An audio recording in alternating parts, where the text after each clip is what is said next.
The leather portfolio hit the table so hard the Take your champagne divorce glasses papers. It's jumped. over between I us. was 6 months pregnant, wearing emerald silk my fiancé picked Oh, out, stop it. You're making me surrounded by blush. family at our rehearsal dinner, 3 days before I was supposed to marry a It's true, though. millionaire. You look Then absolutely Dominic glowing slid tonight. 73 pages across the white tablecloth and said, There are "Sign the 73 prenup pages now." detailing exactly what His you're mistress sat beside him, Dominic, how could you? smirking, like she'd been waiting for this moment. I'd ignored the red flags for months. The late-night text, the unexplained charges, the assistant who knew too much about my life. But The sitting wedding is there, canceled. staring at a contract designed to strip me of everything, I finally saw the truth. This wasn't love. This was a trap. And the prenup? That was just the beginning. What I discovered in the next 72 hours would reveal a pattern so calculated, so cruel, that it had destroyed women before me. Women he had gotten pregnant, married, then discarded like broken toys. I had a choice: sign and surrender, or walk away from everything, the wedding, the money, the fairy tale, with nothing but my daughter and my dignity. I chose the harder path, and what happened next changed my life forever. This is the story of how I went from a millionaire's fiancée to a single mother fighting the most powerful man I'd ever known, and somehow, impossibly, won. Stay with me, because if you've ever ignored your instincts, if you've ever been told you're crazy for seeing the truth, if you've ever had to choose between comfort and freedom, this story is for you. Let's begin. The leather portfolio hit the table so hard the champagne glasses jumped. Charlotte Reed, Charlie to everyone who loved her, watched the amber liquid slosh against crystal. 6 months pregnant and wearing emerald silk that Dominic had picked out himself, she'd been mid-laugh at something her mother said when the sound cut through the private dining room like a gunshot. The room at Celestia was supposed to be perfect. Floor-to-ceiling windows overlooking the city, white linen tablecloths, 47 roses in the centerpiece. She'd counted them twice while waiting for Dominic to arrive. Her mother Grace sat to her left, warm hand resting near Charlie's water glass. Her best friend Trish sat to her right, phone out, probably finalizing some last-minute wedding detail, because that's what wedding planners did even at their own client's rehearsal dinner. Across the table, Dominic Pierce, her fiancé, the man she'd loved for 2 years, the father of her unborn daughter.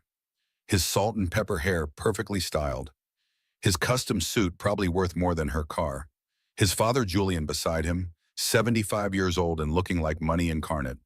And Vanessa Hartley, 26 years old, Dominic's executive assistant. The woman who'd been at every wedding meeting, every venue tour, every cake tasting, always helpful, always hovering, always there. Charlie had told herself she was being paranoid, hormonal, insecure because pregnancy had changed her body in ways she was still learning to accept. But the way Vanessa looked at Dominic, like she owned him, made Charlie's stomach twist in ways that had nothing to do with morning sickness. Dominic stood. Everyone fell silent. Charlie thought he was going to make a toast. Her hand moved instinctively to her belly where their daughter kicked and tumbled. "Before we go any further, Charlotte, there's something we need to handle." His voice was different, colder than she'd ever heard it.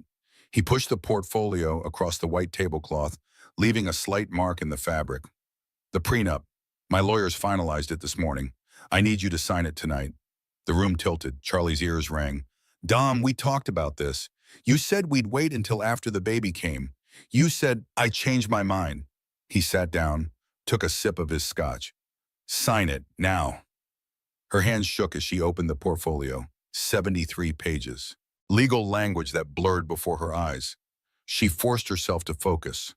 No claim to marital assets. No ownership stake in his companies. If the marriage ended before 10 years, she received nothing. There was an infidelity clause, but only for her. If she cheated, she forfeited everything. If he cheated, the prenup remained unchanged. And there, on page 47, a clause that made bile rise in her throat. If pregnant at time of separation, paternity testing required before any support determined. "I don't understand." Charlie's voice came out small, childlike. She hated how weak she sounded. "You said you trusted me. You said—" "Things changed, Charlotte." Vanessa's voice cut through, soft, amused, like she was enjoying this. Charlie's head snapped up. Vanessa's hand rested on Dominic's shoulder. Not professionally, possessively. Her red nails curved slightly into the fabric of his jacket. The room came into sharp, terrible focus. You brought her. Charlie couldn't breathe. You brought your assistant to our rehearsal dinner to witness this. Vanessa understands business, unlike some people. Dominic checked his watch. $42,000 on his wrist.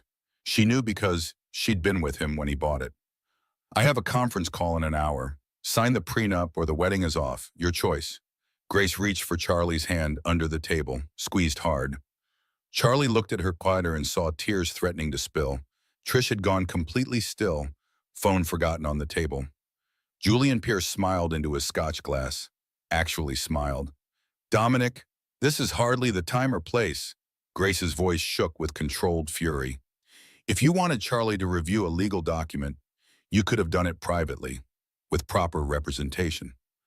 I'm doing it now. Dominic's jaw tightened. Charlotte has had 9 months to think about our future. I've been patient, but I'm not walking into a marriage without protecting what I've built. 9 months? Charlie's brain caught on the timeline. I've been pregnant for 6 months. Don't be dramatic. You know what I mean. But she didn't. That was the problem. Nothing made sense. The baby kicked. Hard. Like she was trying to escape. Charlie understood the feeling. I need time to read this, to have a lawyer look at it. You have 10 minutes. Dominic pulled out his phone. Started scrolling. Like this was a business meeting. Like she was a problem to solve instead of the woman carrying his child. Vanessa leaned back in her chair, crossed her legs. The slit in her black dress showed entirely too much thigh for a professional assistant at a rehearsal dinner. Charlie's hands moved over the pages, trying to comprehend. Her graphic design degree hadn't prepared her for this. She understood color theory and typography, not legal contracts designed to strip her of any security. Page 63. Upon dissolution of marriage, all gifts given during courtship revert to Dominic Pierce's ownership, including but not limited to jewelry, artwork, and the engagement ring. The 3-carat diamond on her left hand suddenly felt like a shackle. Page 68. Charlotte Reed agrees to sign a non-disclosure agreement regarding all personal and professional matters related to Dominic Pierce and Pierce Ventures. He wanted to gag her. That's what this was. Not just a prenup, a silencing. This isn't a prenup. Charlie's voice came out stronger now, clearer. This is a hostage negotiation.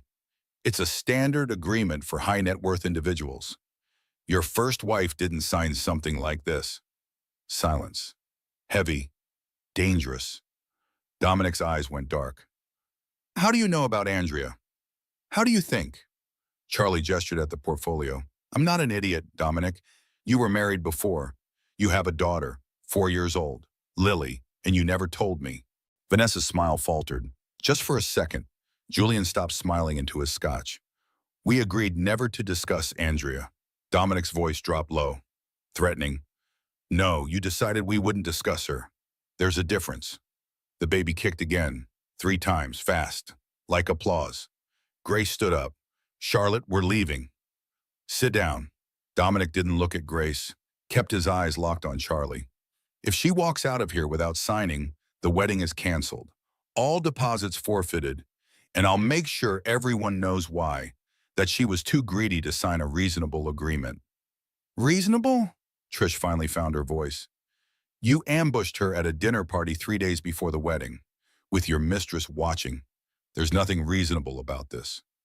Vanessa is my assistant. Vanessa is sitting there like she owns you, and based on the way you're letting her touch you, maybe she does. Dominic's face flushed red. Trish, you're fired. I don't work for you, I work for Charlie. Not anymore. Security will escort you out. Charlie watched this unfold like she was underwater. Everything moved slow and distorted. Her fiancé firing her best friend, his assistant smirking, his father watching with cold satisfaction. This couldn't be real. This was a nightmare. Any second she'd wake up and laugh about how pregnancy hormones made her dream the most ridiculous scenarios. But the baby kicked again, reminding her, anchoring her. This was real. This was happening. Charlie stood. The room swayed. She gripped the edge of the table. I need air. You need to sign. Dominic's voice. I need air. Louder now, firmer. She walked toward the bathroom. Heard Grace and Trish following. Behind her, Dominic's voice. You have 10 minutes, Charlotte. Then I'm leaving, with or without your signature. The bathroom was all marble and gold fixtures. Too bright, too clean, too much. Charlie made it to the sink before her knees buckled. Trish caught her. Grace locked the door. Breathe, baby girl, just breathe. But Charlie couldn't breathe, couldn't think. The emerald dress that had felt sophisticated an hour ago now felt like a costume. She was playing dress-up in someone else's life. Someone who belonged at five-star restaurants with men who threw prenups at them. How long have you known? The words came out between gasps. Charlie looked at Trish in the mirror. Trish's face crumpled. Known what? About Vanessa. About him. Silence. Trish, how long? I wasn't sure. I suspected. 3 months, maybe 4. Trish's voice broke. The way she looked at him at the venue tours, the way he looked at her when he thought no one was watching. Charlie, I'm so sorry. I should have said something. But I didn't have proof, and you were so happy about the baby and the wedding, and I didn't want to. You should have told me. Charlie turned to face her friend. You should have told me. I know. God, I know. Grace pulled Charlie close, careful of her belly. What do you want to do, sweetheart? What did she want? She wanted to rewind 6 months. To the night Dominic proposed. Valentine's Day. Roses and champagne and a ring she'd barely had time to admire before he was sliding it on her finger. No, further back. To the night she told him about the pregnancy. February 10th. She'd bought a onesie that said Daddy's new boss and put it in a gift box. Dominic had opened it, stared at it, then looked at her with an expression she couldn't read. You're sure? 3 tests, all positive. He'd pulled her close, kissed her hair, said all the right things. We'll figure it out. We'll make it work. I love you. But his hand on her back had been stiff, his kiss perfunctory, and 4 days later, he'd proposed. On one knee, the ring she'd mentioned months before. The perfect story to tell their friends. She'd thought it was romance. Now she saw it for what it was. Damage control. Charlie's phone buzzed. Text from her brother Mason. Mom just texted me. I'm 20 minutes out. Do not sign anything. Then another text. This one made her hands shake harder. Dominic's father, Julian, to Grace. Copied to Charlie. Your daughter is embarrassing both our families. Perhaps you failed to teach her the difference between love and business. I suggest she sign the agreement and stop this theatrical display. He copied me. Charlie showed the phone to her mother.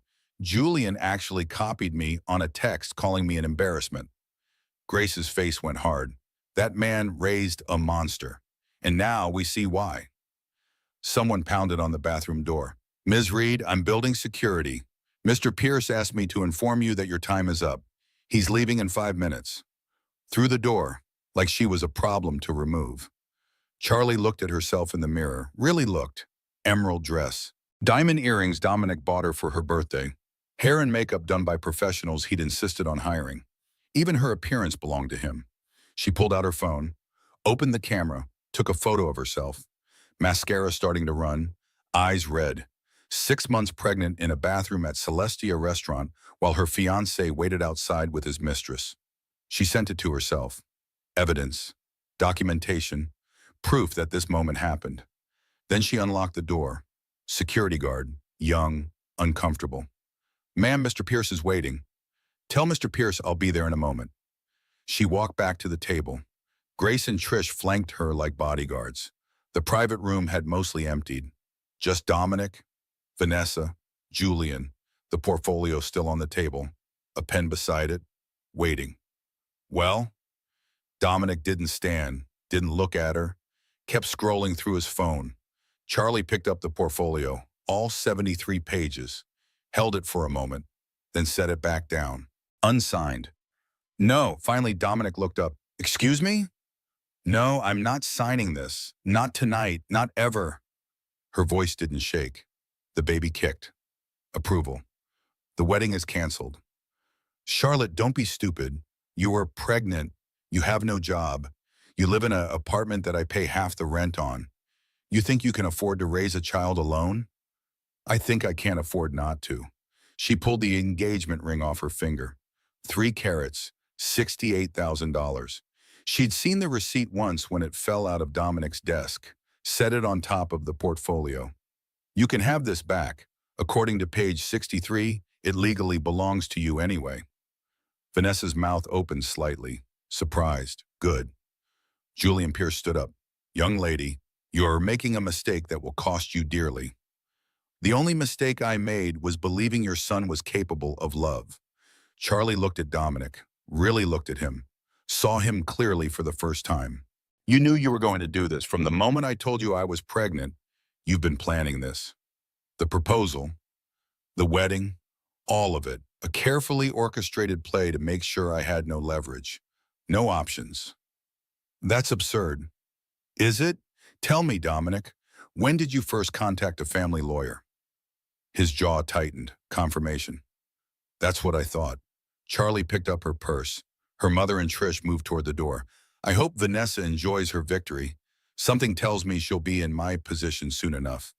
Men like you don't change. You just find new victims. She walked toward the exit. Each step felt like miles. You'll regret this. Dominic's voice, hard, cruel. I'll make sure everyone knows what you really are. A gold digger who got pregnant to trap a rich man. And when that didn't work, you tried to extort me. Charlie stopped, turned. You can tell whatever story you want. I'm going to tell the truth. We'll see which one people believe. Outside, the November air hit her face like a blessing, cold and clean and real. Grace pulled her close on one side, Trish on the other. The three of them stood on the sidewalk outside Celestia, while valets brought cars around, and the city moved on around them, indifferent to the implosion of Charlie's carefully planned future. Her phone buzzed. Mason, where are you? I'm almost there. Charlie typed back with shaking hands. It's over. Wedding's canceled. Can you come get us? 3 dots appeared, disappeared, appeared again. Then, on my way, proud of you, sis. Charlie looked up at the restaurant. Through the window, she could see Dominic and Vanessa, standing close, his hand on her waist, not hiding anymore. No need to. The baby kicked, not frantically this time, just once, gentle, like reassurance. It's just us now, Charlie whispered, hand on her belly. Just us, and we're going to be okay. She didn't believe it yet, but she would. She had to. Mason arrived 16 minutes later driving Grace's car because his own was in the shop. He pulled up to the curb like a getaway driver, passenger door already open. Get in, now. Charlie climbed into the back seat. 6 months pregnant made everything awkward. Grace slid in beside her. Trish took the front passenger seat. Where's Dominic? Mason checked the rear view mirror like he expected pursuit. Still inside, probably celebrating with his mistress and his father. Mason pulled into traffic. Start from the beginning. Tell me everything. So Charlie did. The portfolio, the 73 pages, the 10-minute ultimatum, Vanessa's hand on Dominic's shoulder. The way Julian Pierce had smiled into his scotch like this was all exactly according to plan. By the time she finished, they were sitting in Mason's apartment parking lot. No one had suggested going back to Charlie's place.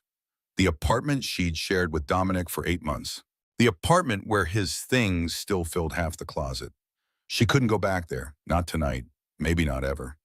Mason's apartment was spare, functional. A 31-year-old bachelor who worked 80-hour weeks didn't need much furniture. But it was safe. It was hers for as long as she needed. Grace made tea. Trish ordered Thai food from the place down the street. Mason opened his laptop. I'm going to ask you some questions. They're going to be invasive and uncomfortable, but I need to know what we're dealing with. Charlie nodded, numb. When did Dominic propose? February 14th, Valentine's Day. When did you tell him about the pregnancy? February 10th. Mason's fingers flew across the keyboard. Typing, searching, his face went hard. He contacted a family law firm on February 11th.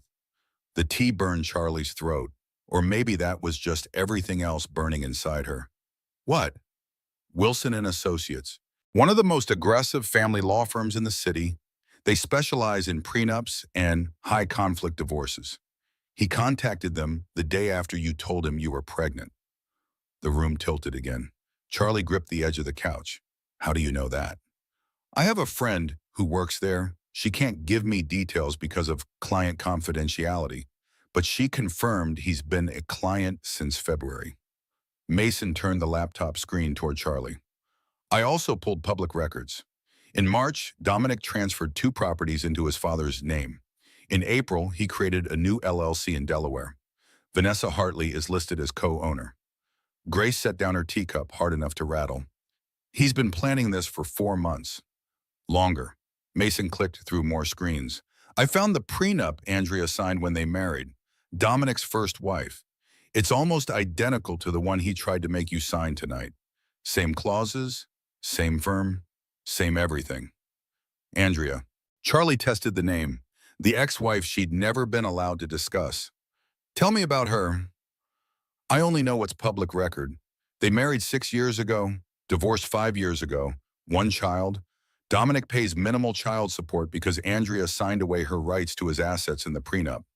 He has a daughter named Lily, 4 years old. Charlie's hand moved to her own belly. He's done this before, got someone pregnant, married them, made them sign away their rights, then left them with nothing. That's the pattern. Mason's face was grim. And based on the timeline, he proposed to you specifically to control the narrative. Pregnant before marriage looks messy. Married while pregnant looks noble. And a prenup signed under pressure while pregnant and planning a wedding is much easier to enforce than trying to prove paternity and argue support later. The Thai food arrived. No one was hungry, but Grace insisted they eat. You're feeding my granddaughter. You need protein. Charlie picked at pad thai, each bite mechanical, tasteless. Her phone had been buzzing for an hour. She'd turned it face down, but she could still see the screen lighting up. Finally, she flipped it over.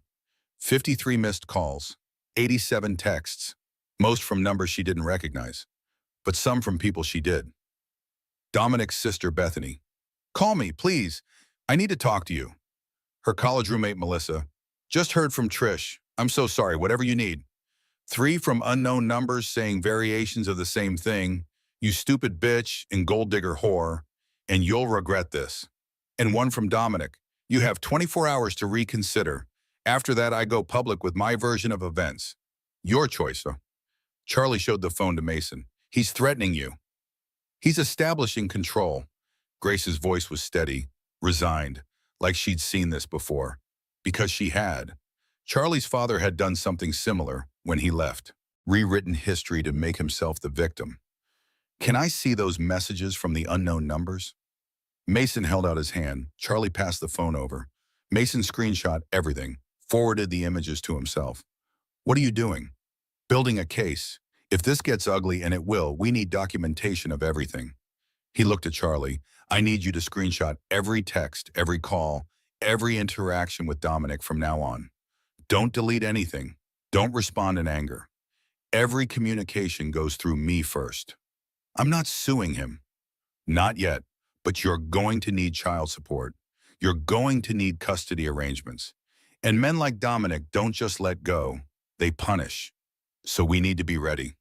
Trish finally spoke up from where she'd been sitting silently. I have something. I don't know if it matters. Everyone turned. When I was planning the wedding, I noticed things, small things. Dominic was never available for meetings. He'd send Vanessa instead. At first I thought he was just busy, but then I realized Vanessa knew details she shouldn't have known. Personal details about you, Charlie. Things only Dominic would know. Like what? Like the fact that you hate peonies because they remind you of your grandmother's funeral. Like the fact that you wanted a small wedding, but Dominic pushed for the big venue. Like the fact that you cried when you found out you were having a girl because you'd always wanted a daughter. Trisha's voice cracked. She knew things I never told her, things you never told her, which means Dominic was telling her. Charlie tried to remember telling Dominic about the peonies, about wanting a daughter. Those were intimate moments, vulnerable moments, and he'd shared them with Vanessa. How long do you think they've been together, Dunn? The question hurt to ask. Based on what I saw, 4 months minimum, maybe longer. Trish looked miserable. I'm so sorry. I should have said something sooner. What would you have said? That you had a feeling?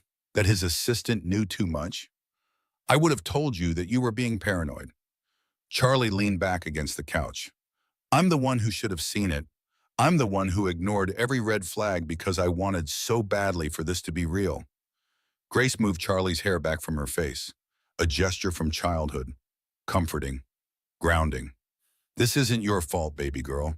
Men like Dominic are good at deception. It's not a character flaw in you to trust someone you loved. But it felt like a character flaw. It felt like stupidity. Charlie's phone buzzed again. A new message in a group text. The wedding party group chat.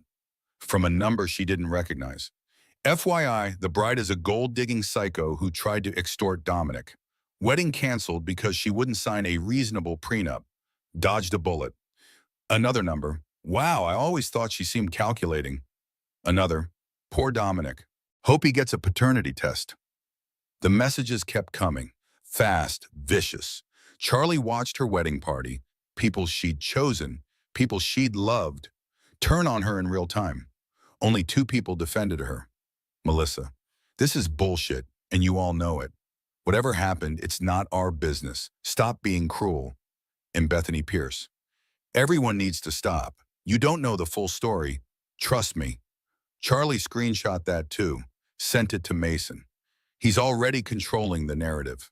Her voice came out flat, dead. He said he would, and he is. Then we tell your story. Mason's jaw set. First thing tomorrow, I'm calling Harrison Cole. He's the best family lawyer I know. He specializes in cases like this. I can't afford the best family lawyer you know. You can't afford not to have him. Grace squeezed Charlie's hand. We'll figure out the money. Your father's life insurance. My retirement account if we need it. This is your future, sweetheart. Your baby's future. Charlie looked at the 3 people in this small apartment. Her mother who'd raised her alone after divorce. Her brother who'd put himself through law school while working full-time. Her best friend who'd just been fired from a job she loved because she'd stood up for what was right. I'm sorry. I'm so sorry I brought this into all of your lives. Stop. Trish moved to sit beside her. You didn't bring this. Dominic did. You're not responsible for his cruelty. But Charlie had chosen him, had fallen in love with him, had believed him when he said he wanted forever.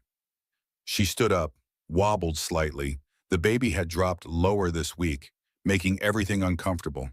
I need to sleep, or try to. My brain won't stop. Grace stood too. I'm staying with you tonight. Don't argue. Charlie didn't have the energy to argue. Mason's spare bedroom was barely big enough for the double bed, but the sheets were clean and the window faced east, away from the city lights. Grace helped Charlie out of the emerald dress, hung it carefully even though Charlie wanted to burn it, found an old t-shirt in Mason's drawer, extra large, perfect for pregnant and heartbroken. Charlie lay down. Grace lay beside her, like when Charlie was small and afraid of thunderstorms. Mom? How did you do it? After Dad left, how did you survive? Grace was quiet for a long time. I survived because I had you and Mason, because staying alive was the only option, because women have been doing this for thousands of years, picking up the pieces after men break everything. Does it get easier? It gets different. The pain becomes part of you instead of all of you. And someday you'll realize you have gone a whole day without thinking about him.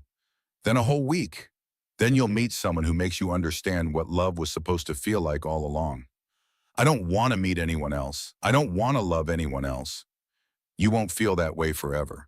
But tonight, in the dark, Charlie couldn't imagine feeling any other way. She put her hand on her belly. The baby was quiet now, sleeping. I'm sorry, Charlie whispered. To her daughter, to herself. I'm sorry I chose him. I'm sorry I believed him.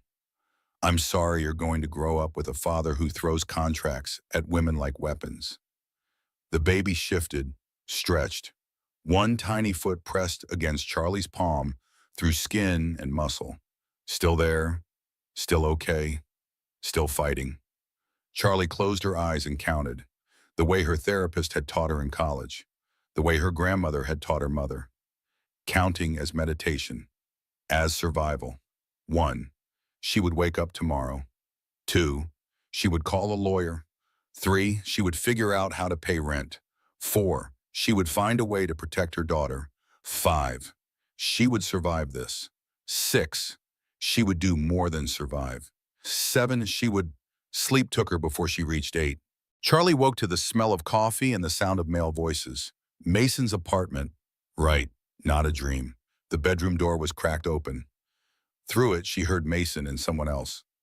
She needs to see this before we meet with Cole. I know, but God, it's going to destroy her. Charlie sat up. Pregnancy made everything harder. Getting out of bed required strategic planning.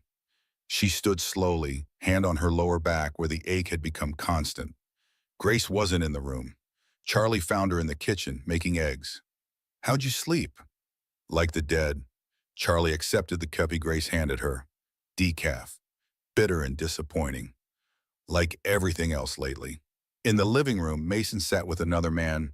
Older, 50-something, gray hair, expensive suit but not showy. The kind of lawyer who didn't need to prove anything. Charlie, this is Harrison Cole. The lawyer stood, extended his hand. Ms. Reed, I'm sorry we're meeting under these circumstances. Everyone's sorry, no one's surprised. Charlie sat in the armchair. Realized she was still wearing Mason's extra-large t-shirt and no pants. Couldn't bring herself to care. Mason said you specialize in cases like this. I specialize in protecting people from partners who weaponize wealth and manipulation. Harrison's voice was direct, kind, but not soft. Your brother gave me the basics. I've spent the morning reviewing public records. What I found concerns me. He opened a folder on the coffee table. Dominic contacted Wilson and Associates on February 11th, the same day he increased his personal liability insurance by $5 million. In March, he transferred properties to his father. In April, he created an LLC with Vanessa Hartley. In May, he contacted 3 different prenup attorneys before settling on the firm that drafted the document he presented to you. Each fact hit like a physical blow. He's been planning this since February 11th, the day after you told him about the pregnancy. Harrison pulled out more documents. I also found his previous divorce decree. Andrea Wilson, now Andrea Miller, remarried 3 years ago. 1 child from her marriage to Dominic. Lily Pierce, age 4. Child support is $900 a month. 900? Grace's voice from the kitchen. For a millionaire? The prenup Andrea signed attributed her claim to his assets. It also included a clause that capped child support at $1,000 monthly regardless of income changes. She signed it while pregnant, 3 weeks before their wedding. The pattern was so clear it hurt to look at. Where is Andrea now? Remarried, living in Portland. Her husband adopted Lily. Dominic sees his daughter approximately once a month, sometimes less. Charlie thought about Lily, 4 years old, barely knowing her father. Soon Charlie's daughter would be born into the same situation. I want to talk to her, Andrea. Harrison hesitated. I can reach out to her attorney. But Ms. Reed, Charlie, you need to understand that most people in Andrea's position don't want to revisit that trauma. She's rebuilt her life. She may not want to help. She should know she's not alone, that he's doing it again, that there's a pattern. Establishing a pattern could help your case, but it also means going public with information Dominic will fight to suppress. Harrison leaned forward. Before we go any further, I need to know what you want from this. Child support? Custody? Protection? I want my daughter to be safe. I want to make sure he can't use money to control me. And I want... Charlie stopped. Tried to find words for the rage building in her chest. I want him to face consequences. For once in his privileged life, I want Dominic Pierce to face consequences. Consequences look different for wealthy men. But we can try. Harrison pulled out a contract. My retainer is $25,000. I know that's... I'll pay it. Grace appeared in the doorway. I have money from when Charlie's father died. Life insurance. I've been saving it for emergencies. This qualifies. Mom, no, that's your retirement. My retirement is watching my granddaughter grow up safe and secure. That requires making sure her father can't hurt either of you. Grace's voice left no room for argument. Besides, your grandmother would have done the same for me. Women taking care of women. That's how we survive. Charlie's eyes burned. She'd cried so much in the past 12 hours that she didn't think she had tears left. Apparently, she was wrong. Harrison nodded. I'll start with a demand letter, establishing paternity, requesting child support, setting boundaries for contact. Then we'll see how he responds. He'll respond badly. Mason poured more decaf coffee. His type always does. Expect threats. Expect him to hire private investigators. Expect him to try to prove Charlie is an unfit mother. On what grounds? Charlie's hand went to her belly, protective. On whatever grounds he can manufacture. That's how this works. Harrison's expression was grim. But we'll be ready. Document everything. Every text, every call, every interaction. If he shows up at your home or workplace, document it. If he sends flowers with an apology, document it. Everything is evidence. Charlie's phone buzzed. She'd turned off notifications, but the screen still lit up. Another text from an unknown number. Hope you and your bastard baby end up homeless where you belong. She showed it to Harrison without comment. Screenshot that. Send it to me and your brother. This constitutes harassment. If it escalates, we can get a restraining order. A restraining order against the father of my child. A restraining order against a man who's orchestrating a campaign to destroy you. There's a difference. Charlie's phone buzzed again, this time from a number she recognized. Bethany Pierce. Can we meet? I have information you need, somewhere private, today. Charlie showed the text to Harrison. Bethany is Dominic's sister, a surgeon. I met her twice. She seemed different from the rest of them. Family members sometimes have crisis of conscience. Harrison considered. If you meet her, do it in a public place. Take someone with you, and record the conversation if Oregon law allows.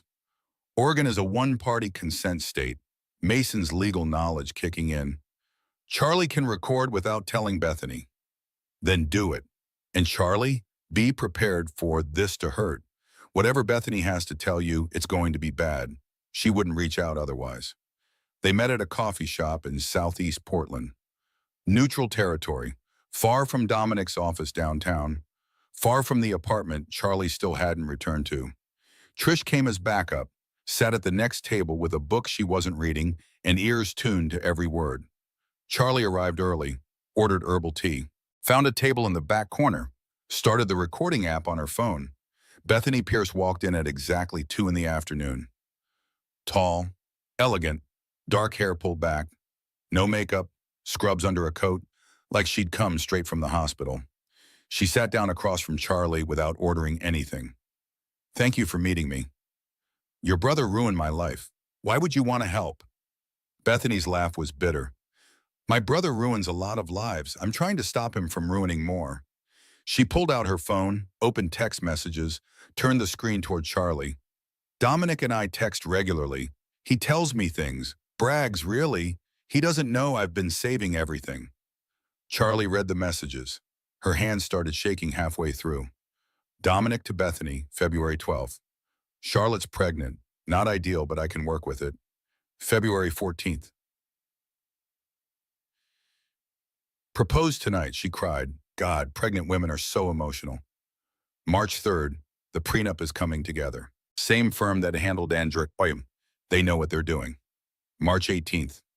Vanessa understands what I need. Charlotte is too clingy, too needy. I can't breathe around her. April 7. Wedding planning is a nightmare. Charlotte wants to be involved in everything, like she's actually going to be my wife long term. April 29th. The prenup protects me if the paternity comes back negative. I'm 90% sure the kid's mine, but you never know with women like her. Charlie's vision blurred. Women like me? He means women who aren't born into wealth. Dominic sees the world in 2 categories. People who deserve things and people who don't.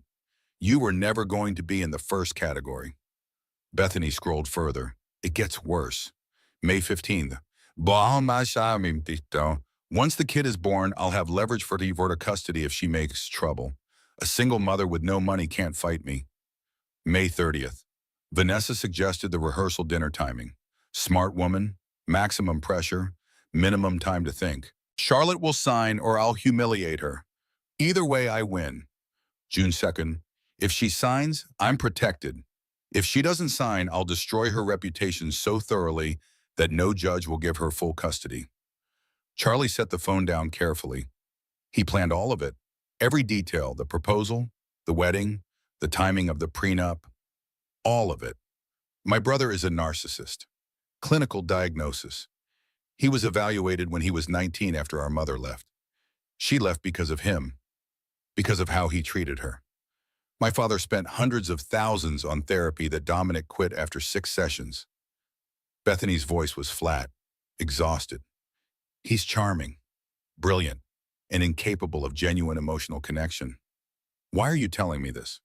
Because he did this before to Andrea, got her pregnant, married her, made her sign a prenup, divorced her when their daughter was 6 months old. Andrea had postpartum depression. Dominic used it against her in court, said she was unstable, unfit. She got nothing, not even consistent child support.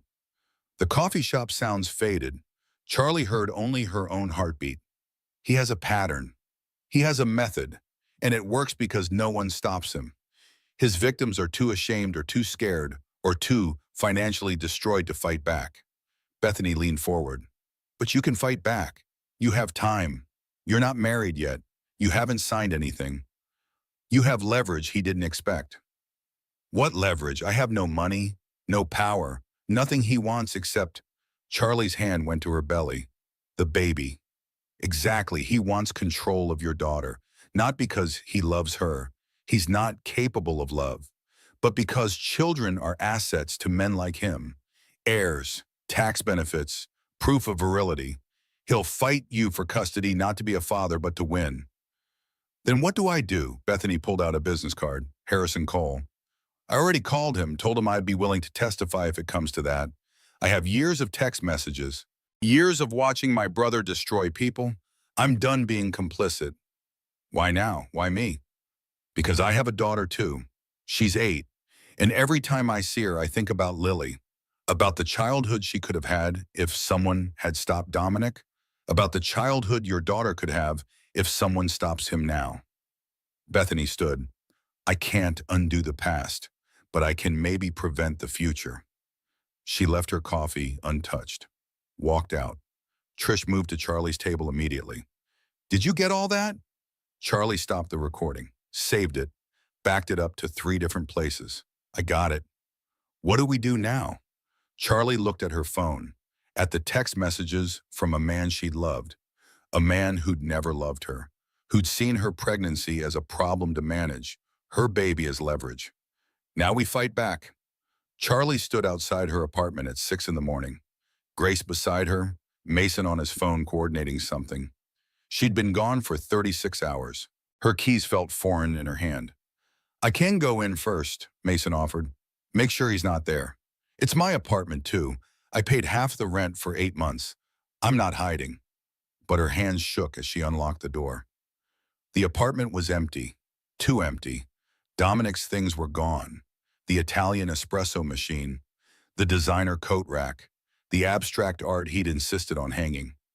Even the towels from the bathroom, the expensive Egyptian cotton ones he'd bought. He'd cleaned out anything that belonged to him and left the rest like abandoned furniture. Charlie walked through rooms that suddenly felt enormous. The bedroom where they'd slept, the kitchen where they'd cooked together, the living room where they'd talked about baby names and argued about paint colors for the nursery. All of it hollow now, echoing. He took the crib. Grace's voice from the nursery. Charlie rushed in, the sage green room she'd painted, the mobile she'd hung, the changing table she'd assembled. The crib was gone, the expensive convertible crib that turned into a toddler bed, the one Dominic had insisted on buying because his daughter deserved the best. That bastard took the crib. Rage unlike anything Charlie had ever felt. He's never going to use it. He took it to hurt me. Mason appeared in the doorway. Add it to the list. Documentation. Everything he does is evidence of character. Charlie took photos. The empty space where the crib had been, the receipts she'd saved. She'd paid for half of it. Proof, her phone rang. Unknown number. She almost didn't answer. Ms. Reed, this is Andrea Miller. Bethany Pierce's lawyer contacted mine. I understand Dominic is doing to you what he did to me. Charlie sat on the floor of the empty nursery. I'm sorry, I didn't mean to drag you into this. You didn't drag me anywhere. I've been waiting 4 years for someone else to come forward, for someone else to see what I saw. Andrea's voice was steady, strong. Can we meet? They met at a park, neutral, safe. Andrea brought her daughter Lily, 4 years old, blonde curls, playing on the swing set while the adults talked on a nearby bench. Andrea was 31, remarried, wore a wedding ring that looked nothing like the massive diamond Dominic favored. Simple, real. Bethany said you're 6 months pregnant. Almost 7 now, girl. I have Lily's old baby clothes, if you want them. Andrea watched her daughter play. She was born in August, summer baby, easiest season for newborns. Your daughter is beautiful. She is, and she doesn't remember Dominic. Her stepdad is the only father she's ever really known. Dominic sees her maybe once a month.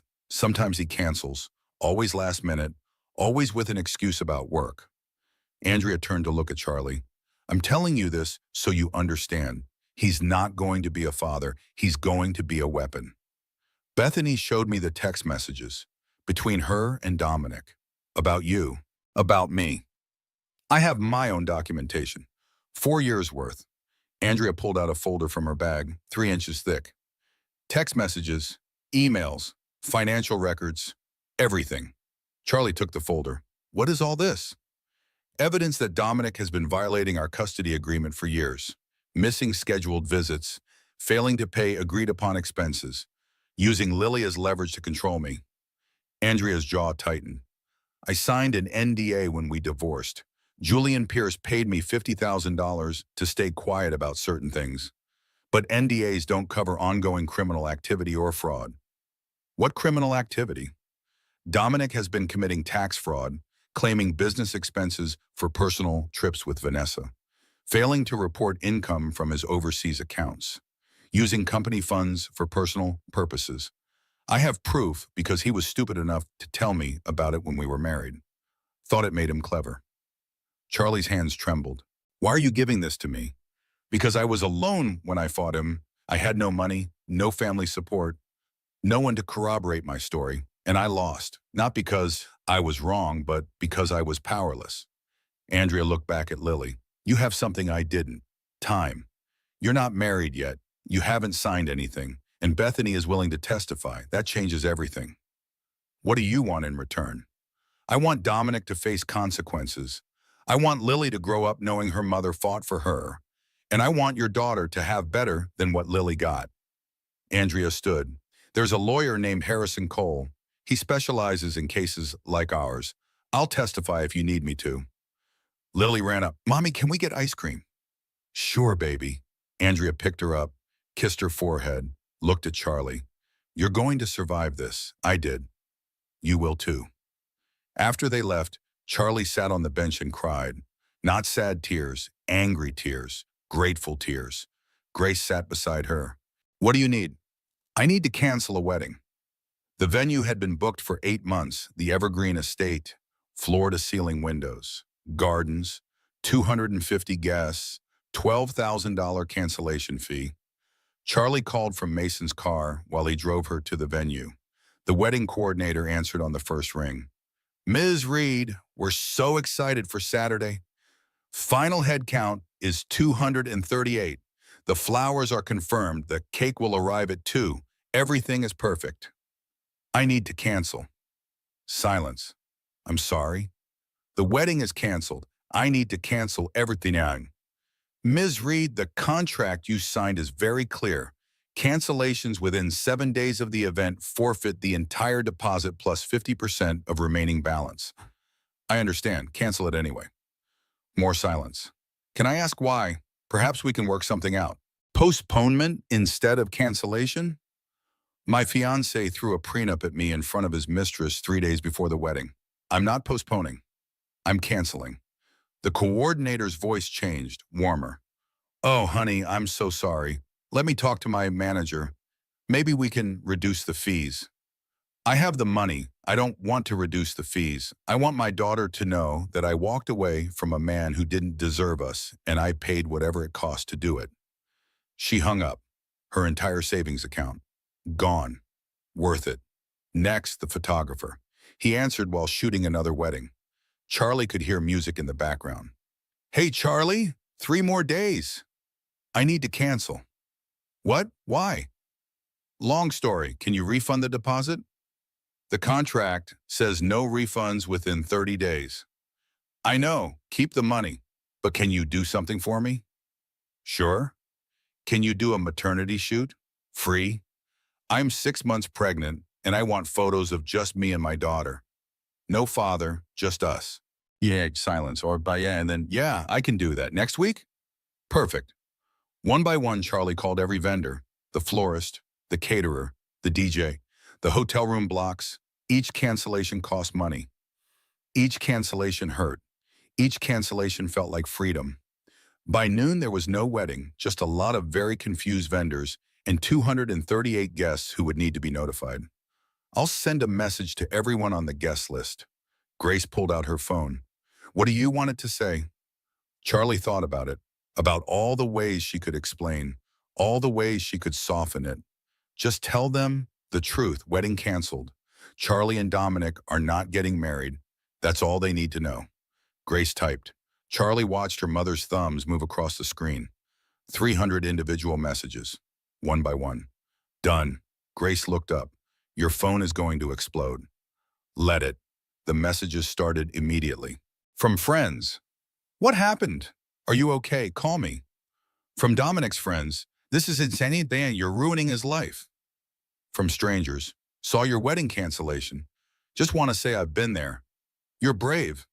And from Dominic himself. You're going to regret this. I'll make sure you get nothing. Not a penny, not a roof over your head, nothing. Charlie screenshotted it, sent it to Harrison Cole and Mason, then blocked Dominic's number. Her phone buzzed again. Bethany Pierce. My father wants to meet with you, alone, tomorrow. Says it's important. Charlie showed Mason. Julian Pierce, the man who sat there smiling while his son humiliated you. Why would you meet with him? I don't know, but maybe I should find out. Not alone, I'm coming with you. He said alone. Then I'll wait outside, but I'm not letting you walk into a meeting with that family without backup. Charlie looked at her phone, at all the messages, at the chaos Dominic had created, at the possibility that maybe, just maybe, Julian Pierce had something useful to say. Fine, set it up. They met at a coffee shop, different from where Charlie had met Bethany, more upscale, the kind of place where business deals happened. Julian Pierce sat in the back corner, 75 years old, expensive suit, looking smaller than he had at the rehearsal dinner. Charlie sat across from him. Mason waited by the door. Thank you for coming. Julian's voice was rough, tired. What do you want? To apologize and to explain. He pulled an envelope from his coat pocket, set it on the table between them. My son is my greatest failure. His mother left when he was 16, left because of him, because of how cruel he was, how manipulative. I thought it was a phase. I thought therapy would fix him. I thought money and opportunity would make him better. They didn't. They made him worse, gave him tools to hurt people more effectively. Julian pushed the envelope toward Charlie. This is a cashier's check for $250,000. It's not a bribe. It's not hush money. It's child support for the first 5 years. From me, not him. Charlie stared at the envelope, didn't touch it. Why? Because I'm 75 years old and running out of time to do anything right. Because Lily deserved better, because your daughter deserves better. Because I enabled a monster and I don't know how to fix him, but maybe I can help the people he's hurt. Did you know about Andrea, about what he did to her? Julian's face crumpled. I knew. I paid her to go away quietly, paid her lawyer to accept terms that destroyed her, and I've regretted it every day since. Then why did you smile at the rehearsal dinner when he threw the prenup at me? You smiled. Because I'm a coward. Because standing up to my son would mean admitting what I created, what I allowed. Julian's hands shook. I'm not asking for forgiveness. I'm asking you to take this money, put it in a trust, give your daughter security, and maybe break the cycle I started. Charlie picked up the envelope, felt the weight of it. If I take this, it doesn't mean I forgive you. I don't want forgiveness. I want your daughter to have better than what my son will give her. Charlie stood, envelope in hand. If you really want to help, you'll testify. When this goes to court, you'll tell them everything you just told me. I will.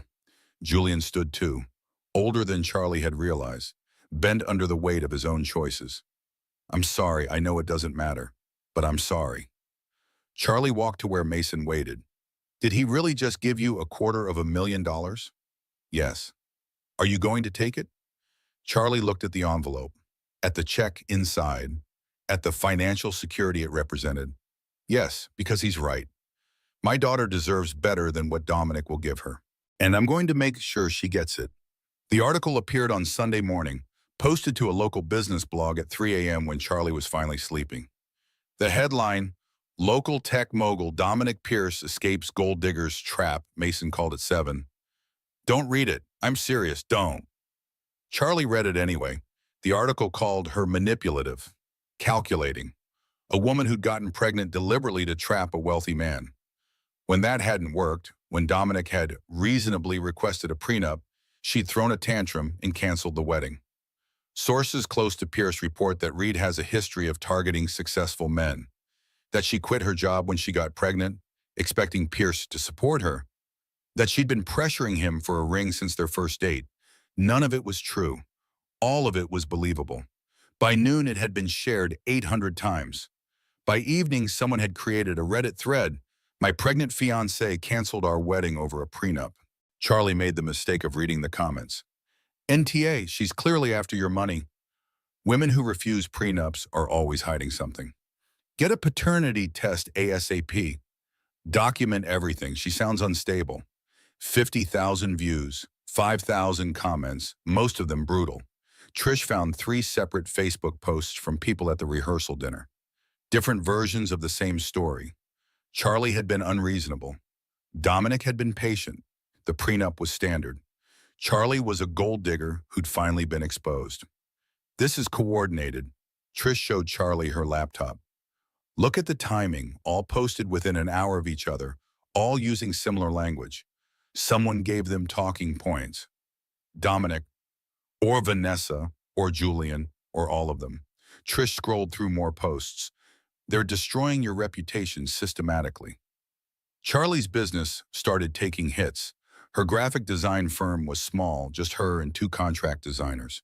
But it was hers. She'd built it from nothing. 3 clients emailed to cancel contracts. Due to recent circumstances, we've decided to go in a different direction. We need to maintain our company's reputation, and association with you no longer aligns with our values. Effective immediately, we're terminating your services. Then her website got review bombed. 1-star reviews appeared in clusters. Unprofessional, unreliable. Don't work with her, she'll take your money and bail. People who'd never hired her, never met her, destroying her livelihood because Dominic told them to. Charlie called Harrison Cole. What can I do? This is defamation. Proving defamation is difficult. We'd have to prove Dominic orchestrated it, prove damages, prove malicious intent. It's expensive and time-consuming. So he just gets to destroy me? No, you tell your story, publicly, honestly, and you force him to respond. How? Social media, your platform, your voice, beat him at his own game. Charlie had never been good at social media, posted client work occasionally, shared design tips. Nothing personal, but this was personal. This was survival. She opened Instagram, took a photo, no filter, no makeup, 6.5 months pregnant in Mason's borrowed t-shirt. Eyes swollen from crying, started typing. 3 days before our wedding, my fiancé threw a prenup at me across a dinner table, in front of his mistress. He'd been planning it for 4 months, since the day I told him I was pregnant. I'm sharing this not for sympathy, but for every woman who's been told she's crazy for noticing the truth. You're not. Trust yourself. The prenup wasn't the betrayal. The betrayal was the man I loved seeing my pregnancy as a problem to manage instead of a life to celebrate. So I canceled the wedding, lost my savings, and I'd do it again. Because my daughter is watching, and I want her to know that her mother stood up. Charlie's finger hovered over the post button. Once she pressed it, there was no going back. She pressed it, turned off her phone, waited for the world to end. Instead, the world split open. Charlie turned her phone back on 12 hours later. 14,000 new followers, 2,847 comments, 892 shares. Most of the comments were supportive. This happened to me. Thank you for speaking up. You're so brave. Men like this need to be exposed. My ex did something similar. It took me years to recover. But some were vicious. Attention-seeking whore. You're just mad you got caught gold digging. Hope CPS takes your baby. You'll regret this when you're homeless. Charlie screenshot the threats, sent them to Harrison and Mason. Documentation. Then she saw a message that changed everything. From Andrea Miller. I'm ready to go public together. They scheduled a press conference. Harrison coordinated it. Found a lawyer who specialized in media relations. They met at Andrea's house in Portland to prepare. Andrea's husband stayed home with Lily. Andrea brought coffee and a folder 3 inches thick. This is everything. 4 years of documentation. Text messages, financial records, proof that Dominic has been lying about his income to reduce child support, proof that he's been using company funds for personal expenses, proof that he told me he'd destroy me if I ever spoke out. Are you sure you want to do this? Charlie looked at Andrea, at this woman who'd survived what Charlie was currently living through.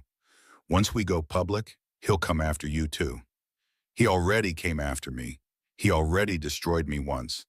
But I rebuilt my life, and now I'm in a position where he can't touch me. My husband has money. I have a good job. I have security. So yes, I'm sure. They spent 6 hours preparing statements, practicing answers to questions, anticipating Dominic's response. He'll say your bitter ex is conspiring against him. The media lawyer was blunt. He'll say you're lying. He'll attack your credibility. Let him. Andrea's voice was steel. I have receipts, literal receipts. The press conference was scheduled for Thursday afternoon, 3 days away. Time for Dominic to panic. Charlie's phone rang. Unknown number. She answered without thinking. You stupid bitch. Dominic's voice, using a burner phone, shaking with rage. Andrea called me, told me what you're planning. You have no idea what you're doing. Charlie put the phone on speaker, gestured to Mason to start recording. I know exactly what I'm doing. I'm telling the truth. The truth is you're a gold digger who tried to trap me with a pregnancy. The truth is you're unstable. The truth is you're going to be a terrible mother and I'm going to prove it in court. Are you threatening me? I'm promising you, you go public with Andrea, I'll bury you. I'll take custody of our daughter. I'll make sure you never see her. You'll what, Dominic? Throw another contract at me? Send more people to leave death threats in my Instagram? Review bomb my business? You've already done all that. I have resources you can't imagine. Lawyers, money, power. You think some sob story on social media changes that? I think the IRS will be very interested in Andrea's documentation of your tax fraud. Silence. You have no proof of anything. Andrea has 4 years of proof. Bethany has text messages. Your father has guilt. And I have nothing left to lose. So yeah, I think we'll be fine. Dominic hung up. Mason stopped recording. He just threatened to take custody. That's evidence of parental alienation. Charlie's hands shook. The baby kicked. Hard, angry, like she could hear her father's voice and didn't like it. He's gonna make this ugly. It's already ugly. Now we're just fighting back. The night before the press conference, Charlie couldn't sleep. 7 months pregnant made sleeping difficult anyway. Add stress and fear and rage, and rest was impossible. She sat in Mason's apartment at 2 in the morning, eating ice cream straight from the container, not because she was pregnant, because her mother had done this after her father left. Her grandmother had done this during the Depression. A long line of women eating ice cream alone in kitchens, trying to sweeten the bitter. Grace found her there. Can't sleep, can't stop thinking. About?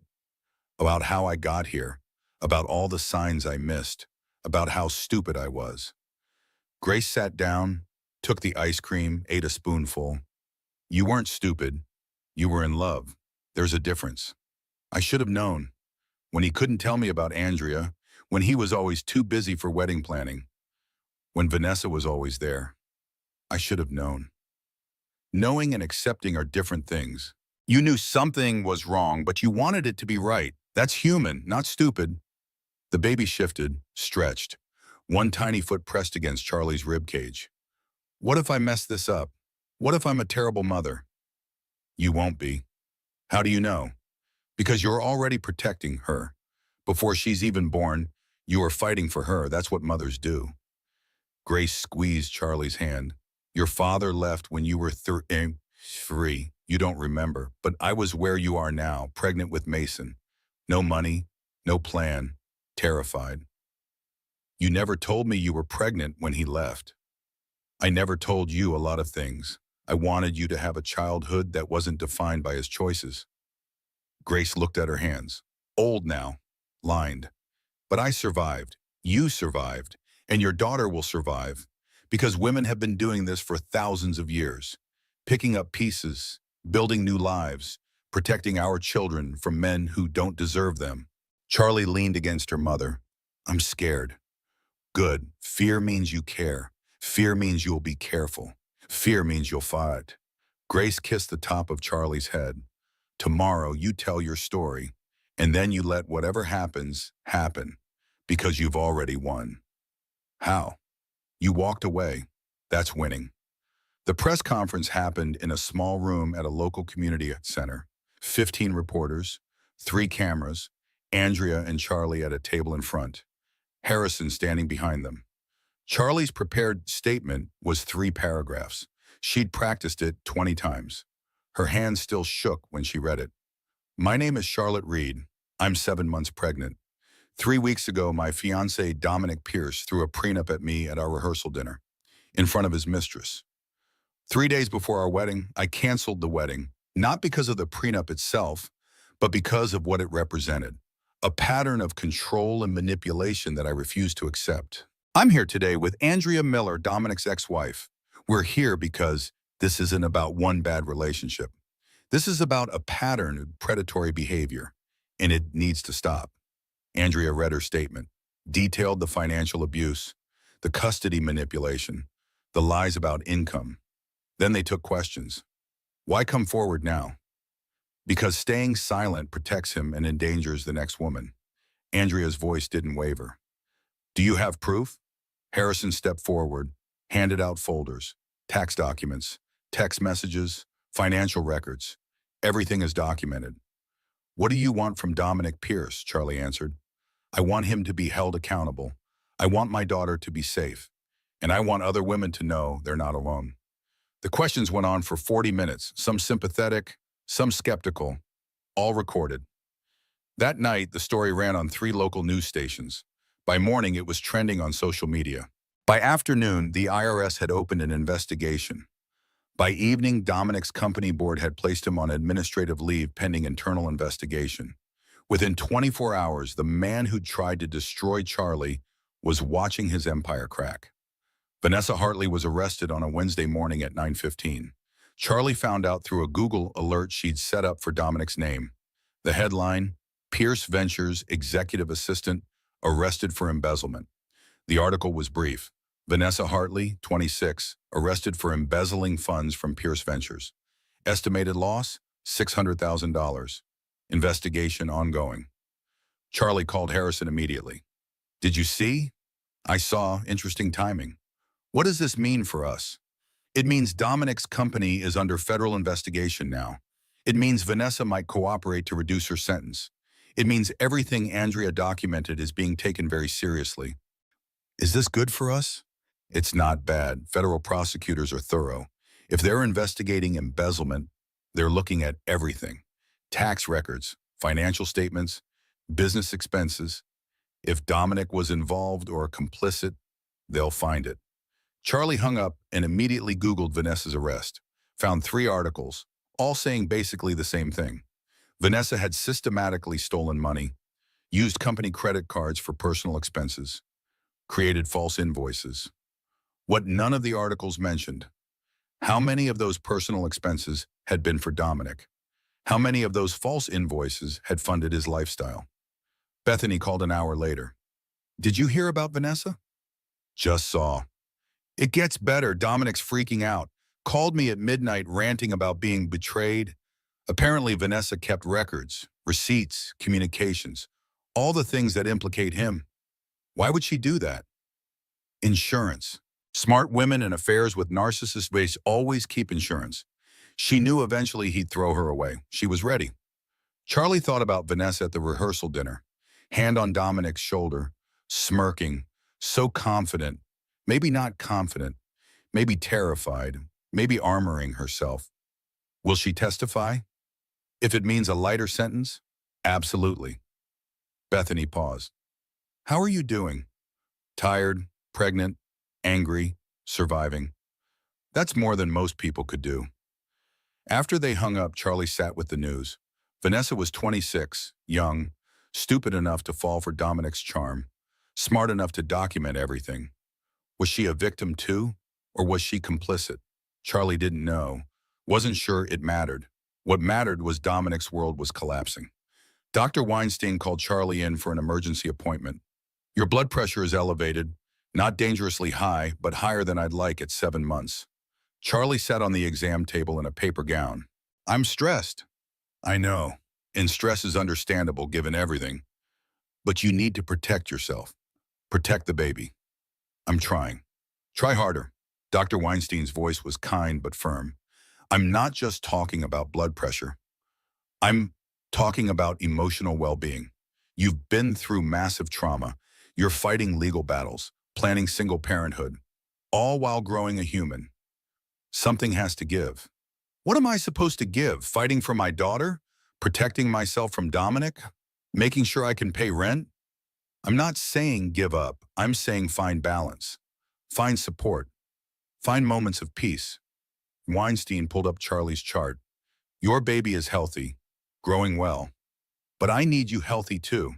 So I'm prescribing something." "Medication?"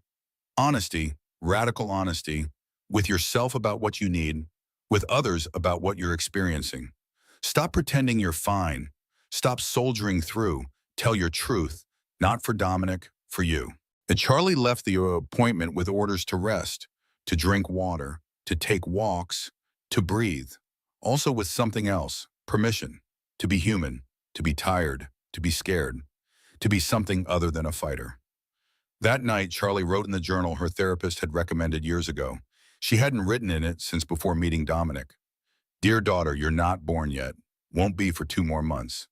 But I'm already failing you. Your father is a man I thought I loved, a man who saw me as a problem. Your existence as leverage. I should have seen it sooner, should have been smarter, should have protected us both better. But I didn't. And now we're here. Me sitting in a borrowed apartment. You swimming in amniotic fluid. Both of us afraid of what comes next. I don't know how to be a single mother. Don't know how to co-parent with the man who hates me. Don't know how to give you the life you deserve. But I'm going to try. God, I'm going to try." I canceled the wedding. Spent my savings. Burned bridges. All for you. All because you deserve better than a mother who settles. I hope that's enough. Love, your mom, still figuring out what that means. Charlie spent the weekend doing nothing. Grace insisted. "You've been in crisis mode for 3 weeks. You need rest." So Charlie rested, watched movies, read books, ate food that wasn't optimized for nutrition. Just tasted good. Mason brought Thai food. Trish brought chocolate. Grace brought her mother's old recipe books, and they made cookies at 2 in the morning because pregnancy and insomnia made time meaningless. For 48 hours, Charlie didn't think about Dominic, didn't check legal documents, didn't read news articles, just existed, pregnant, safe, surrounded by people who loved her. Monday morning, reality returned. Harrison called.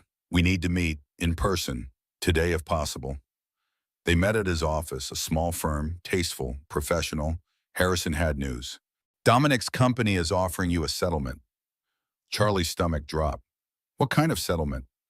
$500,000, lump sum, in exchange for your silence, non-disclosure agreement, no further legal action. $500,000, financial security, no more fighting. What about child support? Separate agreement, $3,000 a month until your daughter turns 18, plus medical expenses. That's less than the judge would order. Probably, but it's guaranteed, immediate, no court battle. Charlie thought about what she could do with $500,000. Buy a house, start a college fund, never worry about rent again. What does it about? Your voice. You can't talk about what happened, can't give interviews, can't post on social media about Dominic or the relationship. Complete silence. So he gets to control me even after we're done? That's one way to look at it. What's the other way? You take his money, build your life, and never think about him again. Let him fade into irrelevance. Charlie looked at Harrison, at this lawyer who'd seen dozens of cases like hers. What would you do if it was your daughter? Harrison smiled, sad, knowing. I'd tell her to think about what she wants her daughter to know, that she stayed silent for money or that she spoke up for what was right. Even if speaking up costs everything, especially then, because silence costs more than money. It costs your soul. Charlie stood, walked to the window, looked out at the city where she'd built her life, where she'd met Dominic, where she'd loved him and been betrayed by him, where she'd survived. Tell them no, no settlement, no silence. We go to court. Are you sure? I'm sure, M. The rejection of Dominic's settlement offer made headlines, small headlines, local news, but headlines nonetheless. Charlotte Reed rejects settlement, vows to fight Pierce in court. The article quoted her lawyer. Charlie stayed silent. Let her actions speak. But privately, she was terrified. What if she lost? What if the judge sided with Dominic? What if she ended up with nothing but legal debt and a daughter to raise? Trish found her that night, sitting in the dark, staring at nothing. Talk to me. What if I'm making a mistake? What if you're not? I could have taken the money, given my daughter security. Instead, I'm gambling everything on the hope that the legal system will side with a pregnant woman over a rich man.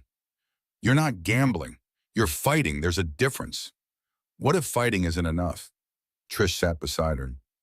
Then you'll have fought, and your daughter will know that her mother was brave, even when it was hard, especially when it was hard. Now, I don't feel brave. I feel terrified. Bravery isn't the absence of fear. It's doing the right thing despite the fear. Charlie leaned against her friend. When did you get so wise? When I watched my best friend walk away from a millionaire who treated her like garbage. You taught me, I'm just repeating the lesson. The smear campaign intensified after Charlie rejected the settlement. Someone leaked her address. Not Mason's apartment, her old place, but the one she'd eventually have to return to because she couldn't live with her brother forever. Packages started arriving. Dead flowers, bags of trash, notes saying whore and baby killer, and worse. Charlie called the police, filed reports. Nothing they could do unless she had proof of who was sending them. Her business lost 2 more clients. Her website got hacked. Nothing stolen, just replaced with a message. Charlotte Reed is a liar and a con artist. It took 4 days to fix it. 4 days of her portfolio offline. 4 days of potential clients seeing that message instead of her work. The hate messages on social media multiplied. Rape threats, death threats, promises to find her and make her pay. Charlie stopped reading them, but she couldn't stop knowing they existed. Dr. Weinstein put her on modified bed rest.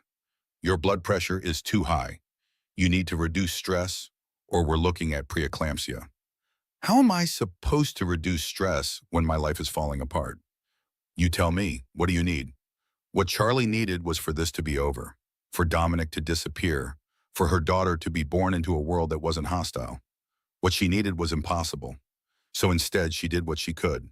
Stop checking social media, block numbers, let Mason handle legal communications, let Grace handle logistics. Surrendered control because holding on was killing her. 2 a.m. Charlie couldn't sleep. Again.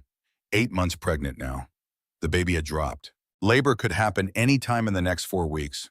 She sat in the bathroom, the only place she could be alone, crying silently so she wouldn't wake Grace, who was sleeping on Mason's couch. Her phone buzzed. She'd forgotten to turn it off. Text from unknown number. You should have waived the settlement. Now you'll get nothing. Enjoy being homeless with a bastard baby. Charlie stared at the message, at the cruelty, at the assumption that money was all she cared about. She typed back, knowing she shouldn't engage, doing it anyway. Money can't buy back my self-respect, but thanks for your concern. Blocked the number, stood up, looked at herself in the bathroom mirror.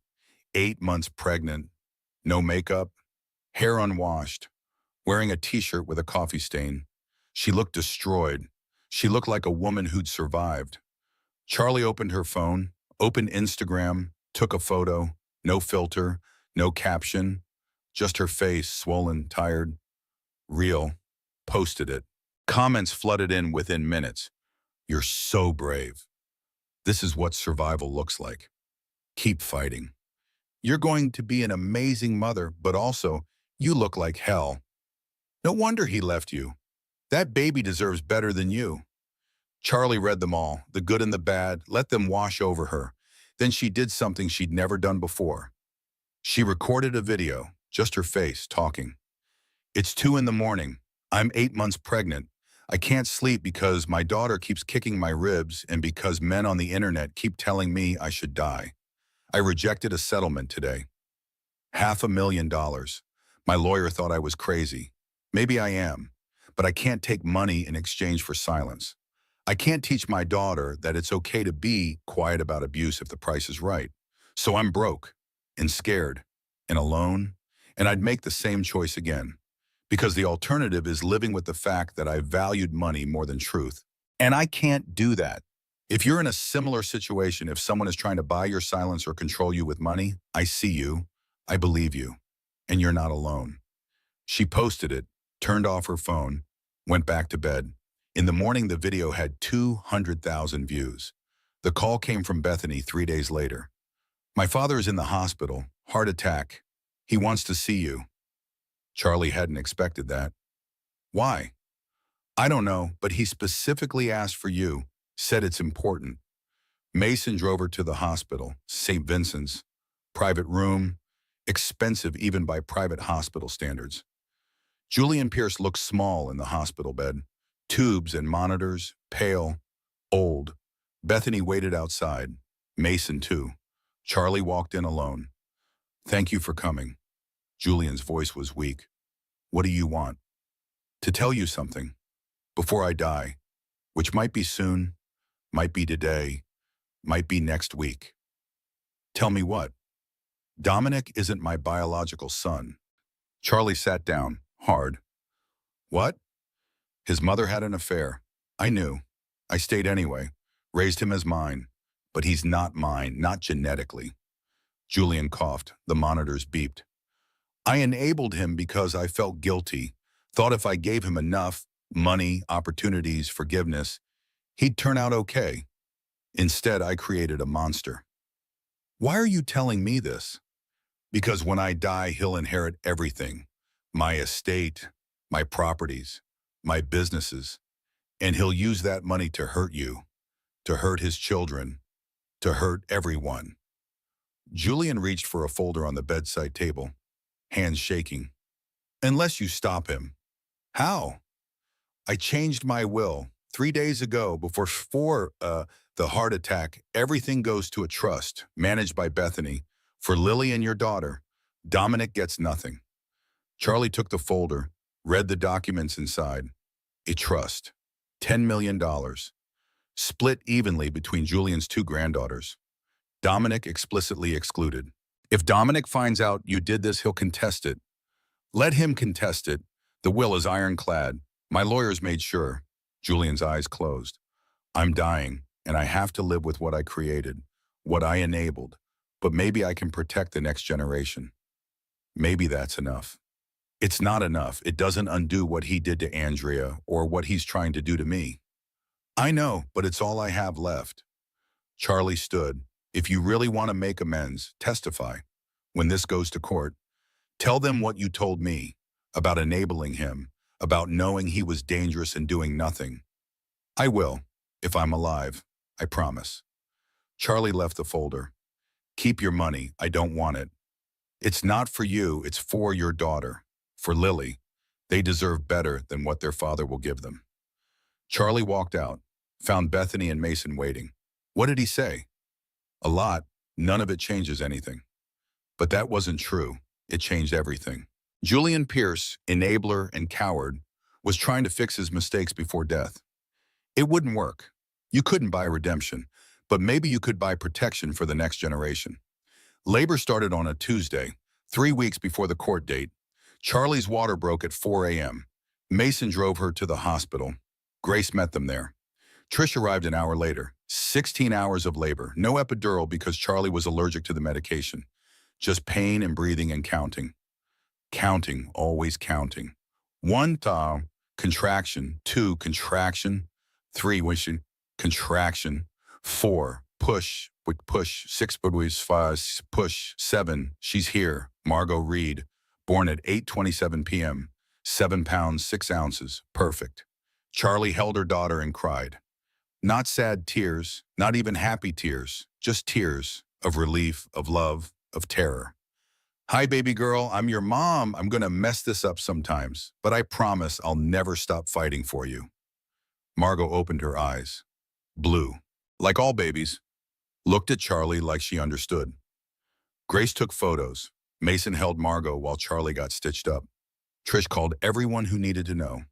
No one called Dominic. He'd receive official notification of the birth through his lawyer, as required by law, but he wouldn't be there, wouldn't hold his daughter, wouldn't even know her name until the paperwork was filed. Charlie felt relief more than sadness. Her daughter's first moments in the world were peaceful, safe, surrounded by love. That was enough. Dominic showed up at the hospital 2 days later. Charlie was nursing Margot when the nurse came in. There's a man here, says he's the father. Do you want me to send him in? No, tell him that visiting hours are over. He says he has a right. Tell him to talk to my lawyer. The nurse left, came back 5 minutes later. He's threatening legal action. Says you're denying him access to his daughter. Charlie looked at Margot, 2 days old, nursing contentedly, unaware of the fight happening outside. Fine, 5 minutes. I want witnesses in the room, you and another nurse. The nurse nodded, left, returned with Dominic and a security guard. Dominic looked terrible, unwashed, unshaved, desperate. Charlotte, God, I'm sorry. For everything, please, let me see her. Charlie didn't move Margot from her chest, didn't stop nursing. You have 3 minutes. I know I messed up, I know I was cruel, but she's my daughter too. I want to be part of her life. You threw a prenup at me in front of your mistress 3 days before our wedding. You orchestrated a smear campaign that destroyed my business. You sent people to leave death threats at my door. And now you want to be part of her life? I was scared. I panicked. You were calculated. Every move was planned. Andrea told me about her experience. Bethany showed me your text messages. Your father confirmed what you are. So no, you don't get to be scared. You don't get to panic. You get to live with the consequences of your choices. Please, just let me hold her. No. Charlotte, her name is Margot, and you'll meet her eventually, through supervised visits, after the custody hearing. But not today. Not while I'm vulnerable and exhausted. Not while you're still trying to manipulate me. Dominic looked at Margot, really looked at her for the first time. She looks like you. Yeah, she does. Lucky her. Security escorted Dominic out. Charlie continued nursing, hands shaking but voice steady. The nurse touched Charlie's shoulder. You did good, Mama. That took strength. Charlie kissed Margot's forehead. We're okay, baby, I promise. We're okay. The court hearing happened 6 weeks after Margot was born. Charlie wore a navy dress, professional, conservative. Her post-pregnancy body not quite back to normal. Didn't matter, she was a mother now. Her body had grown a human, made food for a human. Her body was magnificent regardless of how it looked in a dress. Harrison met her outside the courthouse. Mason and Grace were there for support. Andrea had flown in from Portland. Bethany arrived separately, not wanting to seem like she was choosing sides, even though everyone knew she was. Dominic wore a suit that cost more than Charlie's car, looked polished, composed, like this was just another business meeting. Vanessa was notably absent, still facing embezzlement charges, awaiting trial. The courtroom was smaller than Charlie expected, Judge Morrison presiding, a woman in her 60s, kind eyes, stern mouth. Dominic's lawyer spoke first, painted Charlie as vindictive, unstable, someone who'd used pregnancy to trap a successful man and then punished him when he protected his assets. Mr. Pierce simply asked for a prenup, a standard agreement. Ms. Reed refused out of greed and then mounted a public campaign to destroy his reputation and business. Harrison stood, methodical, calm. Your Honor, I'd like to enter Exhibits A through M into evidence.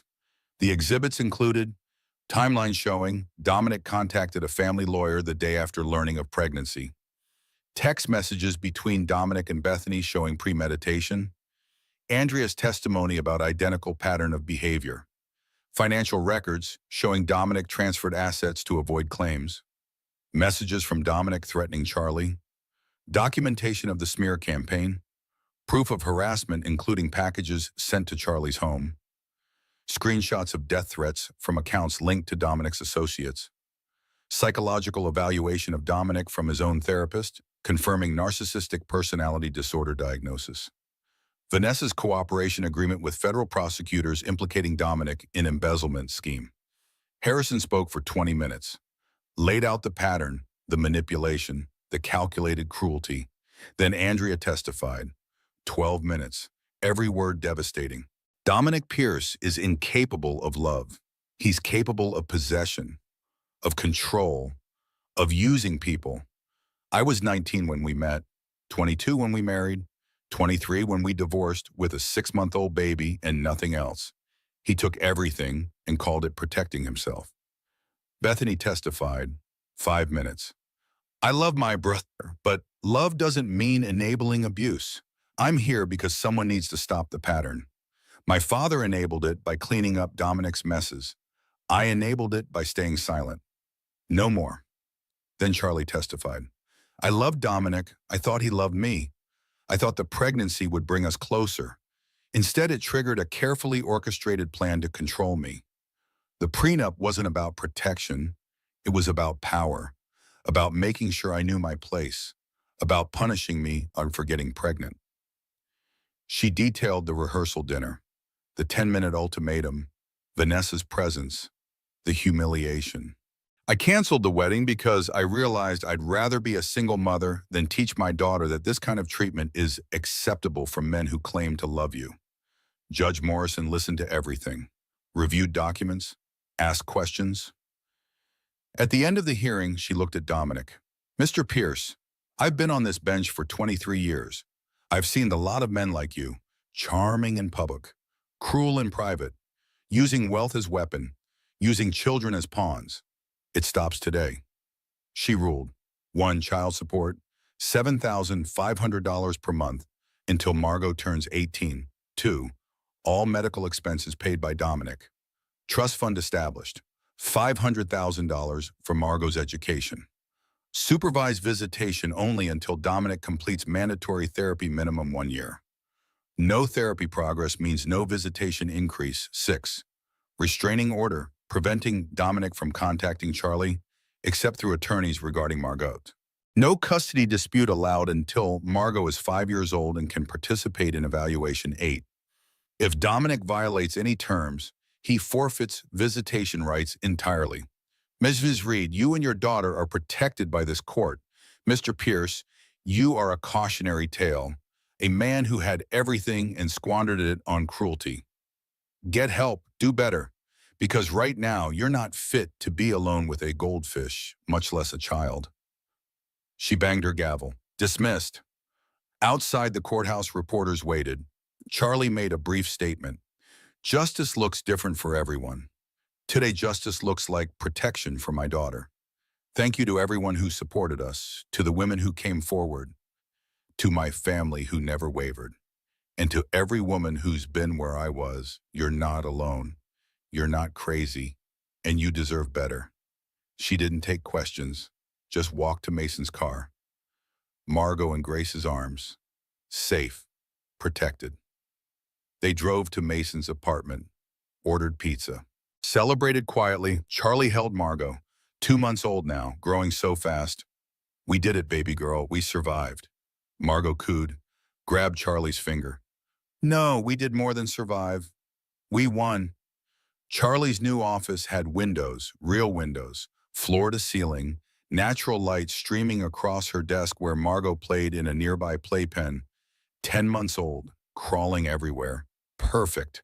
Her design firm had moved 6 months ago from her apartment to this, a real office with 2 employees and a waiting list of clients. Turns out surviving publicly made you relatable. 3 Fortune 500 companies had hired her after seeing her story. Her business doubled, then tripled. The door opened. Her account manager. Charlie, Andrea Miller is here. Andrea walked in, smiled. Hope I'm not interrupting. Never. How's Lily? Just started kindergarten. Asks about Margot constantly. Andrea sat down. I'm in town for a conference. Thought I'd stop by. They talked for an hour. About motherhood, about healing, about the bizarre sisterhood of women who'd survived the same man. When Andrea left, she hugged Charlie hard. You're going to be okay. Better than okay. How do you know? Because you chose her over comfort. That's all kids really need. Dominic had completed 6 months of therapy, minimal improvement according to his therapist. Supervised visits started when Margot was 18 months old. Once a month, 2 hours. Grace handled drop-offs, reported back each time. He's awkward with her, tries to impress her with expensive toys she's too young to care about. Does Margot like him? She tolerates him. She's fine. Fine. Not great, not bonded, fine. Charlie felt guilty about the relief that brought. Mason started dating Emma seriously, a public defender, strong, smart. Is it serious? Charlie asked at dinner. Mason smiled. Yeah, I think it is. Good. You deserve someone who makes you smile like that. You do too. Someday. Someday is a long way away. Therapist said that was normal. You're allowed to take as long as you need. So Charlie focused on Margot, on work, on building security. She bought a house, small, 2-bedroom, but hers. No one could take it. Margot's room was sage green, same color as before, but different. This time in a house that was safe. That was theirs. Trish got married to someone kind, someone boring in the best way. Charlie was maid of honor. At the reception, someone asked, do you think you'll get married someday? Maybe, if I meet someone who makes marriage feel like freedom instead of a cage. That's very specific. Yeah, experience will do that. Julian Pierce died 8 months after his heart attack. His will held. $10 million split between Lily and Margot. Dominic contested it, spent hundreds of thousands on lawyers. Lost. Bethany called after the final ruling. It's done, the money is safe. How's Dominic handling it? Not well, but that's not our problem anymore. Charlie sat in her car outside the grocery store, not paralyzed, just choosing 5 minutes of stillness. Inside, someone called her name, a pregnant woman, 6 months maybe. I saw your Instagram post about the prenup. I'm in your situation now. Everything feels wrong. Charlie set down her avocado. You're not paranoid. Trust yourself. The woman showed Charlie a document, 70 pages, just like Dominic's. What do I do? You call a lawyer, you document everything, and if it feels wrong, you walk away. Charlie handed her a business card. My brother's a lawyer. Call him. What happened to you after you walked away? Everything fell apart. Then everything came together. Different than I planned. Better than I planned. Better how? I'm free. My daughter is safe. I built a life on my terms. The woman wiped her eyes. Thank you. You made me realize I'm not crazy. You're not crazy. You're protecting yourself. There's a difference. That night, Charlie recorded a video for Margot. Hi, baby girl. You're 18 months old right now, sleeping in your room. You don't know this story yet. Someday you will. Here's what I learned. Love shouldn't cost you your dignity. Partnership shouldn't require you to be smaller. When someone shows you who they are, believe them. Your father isn't a villain. He's a human who hasn't learned to be better. That's on him, not you. You're not responsible for healing broken men. You're worthy because you exist. I almost married someone who saw me as a problem instead of a person. The hardest thing I ever did was walk away. Not everyone understood. Some said I should have tried harder, forgiven more, been less public, less angry, less much. But I'm teaching you that women don't have to be less anything. We can be the full, complete, complicated versions of ourselves. I hope you never need this advice. But if you ever find yourself counting roses at a table where you're being humiliated, remember your mother walked away, and she built something beautiful on the other side. I love you, Margot Reed. More than words can say. You saved me by existing, by giving me a reason to fight. Thank you for being exactly who you are. Love, Mom. Charlie stopped recording, saved the video, then went to get her daughter who was awake. Mama. Hi, baby. Did you sleep well? Margot reached for her. Charlie picked her up, felt the solid weight of her. This human, worth everything. The call came from Judge Morrison's clerk. Mr. Pierce filed a motion to increase visitation, hearing next month. Charlie's stomach dropped. On what grounds? He claims significant therapy progress. His therapist disagrees, but he hired a new therapist who supports him. Of course, bought a favorable opinion. Charlie watched Margot at the park later, 20 months old, fearless on the swing. Dominic wanted more time, would keep fighting. Charlie could fight back, would fight back, but she was tired.